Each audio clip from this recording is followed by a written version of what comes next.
પાલનપુરના ઉદ્યોગપતિએ પોલીસકર્મીને લાફો મારી દીધો। Aroma circle પર અપશબ્દો બોલીને લાફો માર્યો।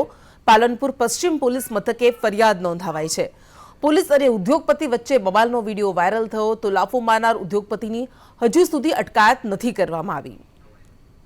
વધુ વિગત સાથે સંવાદદાતા ધવલ જોશી આપણી સાથે જોડાઈ ગયા છે। ધવલ, શું હતો સમગ્ર મામલો?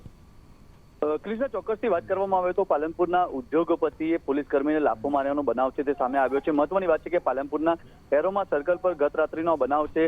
એક ઉદ્યોગપતિએ પોલીસ કર્મીને ગાળાગાળી કરીને લાફો ઝીંકી દીધો હતો। મહત્વની વાત છે કે આ પોલીસ કર્મી છે તે પાલનપુર સિટી ટ્રાફિકમાં પોલીસ કર્મી તરીકે ફરજ બજાવે છે। જે પ્રકારે સમગ્ર ઘટના ઘટી છે ને તેને જ લઈને પોલીસ કર્મીએ અત્યારે તો ઉદ્યોગપતિ સામે ફરિયાદ નોંધાવતા સમગ્ર મામલે પોલીસે ઉદ્યોગપતિ સામે ગુનો તો નોંધ્યો છે, પરંતુ ઉદ્યોગપતિની હજુ સુધી અટકાયત થઈ નથી। મહત્વની વાત છે કે જે પ્રકારની આ ઘટના સામે આવી છે, પોલીસ કર્મી લાફો મારવાની ઘટના સામે આવી છે, તેને લઈને અત્યારે તો શહેરીજનો છે તે આવા ઉદ્યોગપતિ સામે કાર્યવાહી કરાય તેવી માંગ કરી રહ્યા છે। જી બિલકુલ, આભાર આપનો તમામ વિગત માટે।